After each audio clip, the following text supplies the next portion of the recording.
எங்க இருக்கோம் அப்படின்னா கிட்டத்தட்ட ஒரு 1200 இருந்து 1500 ஆண்டுகள் பழமையான ஒரு முற்கால பாண்டியர்களால் கட்டப்பட்ட பழமையான பிரம்மாண்டமான ஒரு சிவன் கோவில்ல தாங்க இருக்கும். இந்த கோவில்ல எண்ணற்ற சிறப்பம்சங்கள் இருக்கு. அதுல ஒரு சிறப்பம்சத்தை உங்கள்கிட்ட காட்ட வச்சுட்டேன்.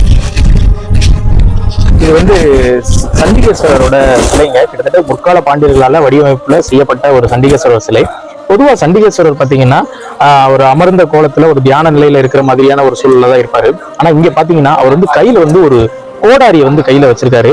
இந்த மாதிரியான ஒரு தோற்றம் வந்து பெரிதளவுல வேற எந்த சிவாலயங்களையும் உங்களால பார்க்க முடியாது. ஏன்னா கையில பாத்தீங்கன்னா ஒரு கோடாரி இருக்குது. கோடாரியோட அமர்ந்த நிலையில அவர் வந்து உட்கார்ந்துருக்காரு. இது ஒரு சிறப்பம்சம். இது மாதிரி பாத்தீங்க அப்படின்னா இந்த கோவில்ல எண்ணற்ற சிறப்பம்சங்கள் இருக்குது. இந்த கோவில்ல நிறைய மன்னர்கள், சொல்ல போனா பாண்டியர்கள், சோழர்கள்னு நிறைய பேர் திருப்பணி பண்ணியிருக்காங்க. சோழ மன்னர்களை பாத்தீங்கன்னா நம்ம ராஜேந்திர சோழருடைய பையன் இந்த கோவிலுக்கு திருப்பணி பண்ணியிருக்காரு.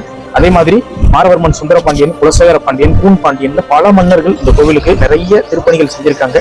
இன்னைக்கு அழிந்தருவாயில இருந்த ஒரு சிவாலயத்தை மீட்டு இந்த ஊர் மக்கள் வந்து இந்த அளவுக்கு பராமரிப்பு செஞ்சு பாதுகாத்து வர்றாங்க. இந்த கோவில் எங்க இருக்கு அப்படின்னா நம்ம விருதுநகர் மாவட்டம் திருச்சுழி வட்டம் கல்வி மடை அப்படின்ற ஊர்ல இருக்கக்கூடிய திருநாகேஸ்வர முடையார் கோவில் தாங்க இந்த கோவில்.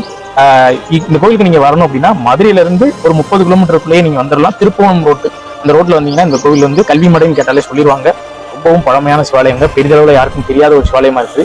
தயவு செஞ்சு இந்த காணொலியை நிறைய பேருக்கு ஷேர் பண்ணி இப்படி ஒரு சிவாலயம் இருக்குது அப்படின்றத வெளியுலகத்துக்கு தெரிய